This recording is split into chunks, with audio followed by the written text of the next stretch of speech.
Hello, my name is Jacob Keener, and this is my visual representation of my research paper. College sports have always been a huge part of American culture, bringing in millions of fans and billions of dollars. But recently, athletes themselves couldn't make any money. But today, I'm going to talk about a change that has now allowed NIL and why I believe it is ultimately a good thing for college athletics and growing college athletics. For the overview, in this presentation, I'll first explain what NIL is and how it started. Then I'll go over the benefits and problems that ultimately come with it, just with about anything in our lives. And I'll explain my position on why NIL should continue, but with better regulation from an outside body. So you may be asking yourself, what is NIL? NIL stands for Name, Image, and Likeliness. Starting in 2021, college athletes were finally able to monetize and make money from things like endorsements, sponsorships, or social media. This was a huge change because before this, athletes weren't allowed to earn anything off their own image. So schools are making hundreds of millions of dollars off these players' character and person and name and brand and likeliness, and athletes were getting any cut of it. And a lot of them thought it was time for a change.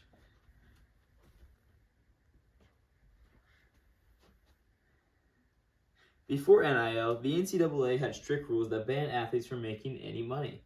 Even though universities were making billions from ticket sales, merchandise, and TV deals, the players didn't receive any compensation.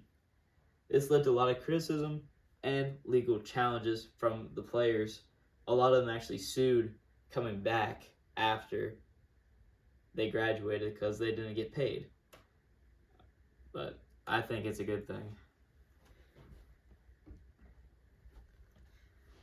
Now, there's a lot of benefits.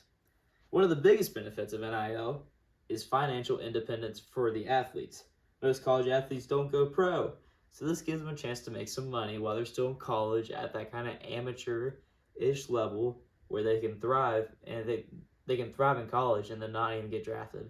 Happens ever so often, but while they're in college, they can make some money before they have to go back out and get a job. It also allows them to build their personal brand and gain real-world experience in marketing and talking themselves, like selling themselves, and just helps them do business with other people outside of the university.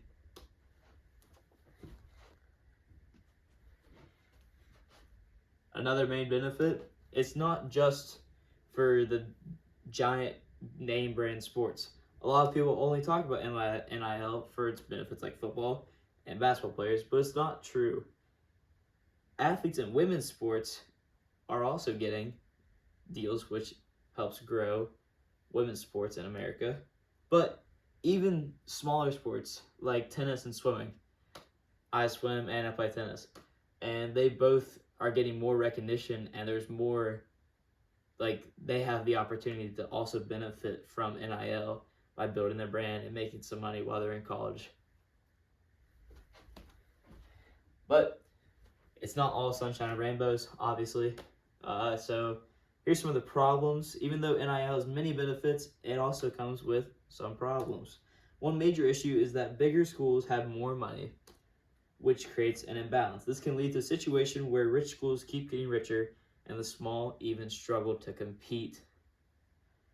It's making some colleges close or cut their programs. Recently, in Southern West Virginia, Marshall University, they cut their swim program, but thankfully they had enough people come back and raise money and donate that they ended up saving the program, thankfully. But there's been like 5 swim programs over the past year that have all gotten cut because they just can't afford it and they can't keep up with the name brand schools who are spending hundreds of millions on football, and your small school is trying to spend that same money. Then that means some people are going to lose some.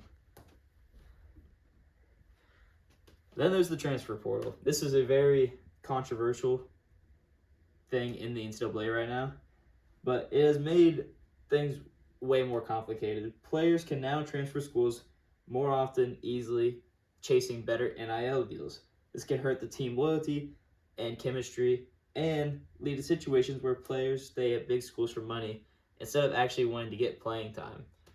I know there's people in a lower star players in like a mid-major conference would be making more money sitting on the bench in the like SEC, a Power Four conference, just for being on the team. They'd get more money. So that means that's really attractive to a young 21-year-old who this might be his last few years of playing college basketball. He can go make easy money.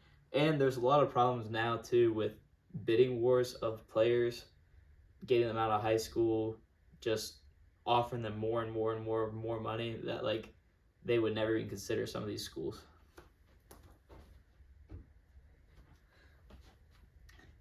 NIL, there isn't a whole lot of real clear clarification on the rules of it, and it's a very blurry and really debated subject right now. Each school and state has their own guidelines, which can create confusion between universities.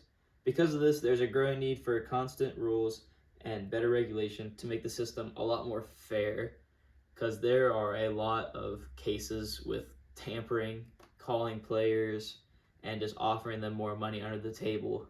So it needs a regulation to make it fair across the board for college sports. So, in conclusion, to wrap it up, NIL has completely changed college sports. While there are some real concerns, the benefits outweigh the negatives. With proper regulation, and NIL can be fair, sustainable, and beneficial for everyone involved in the NCAA. NIL isn't ruining college sports, it's forcing it to evolve. Thank you for listening. Do you have any questions?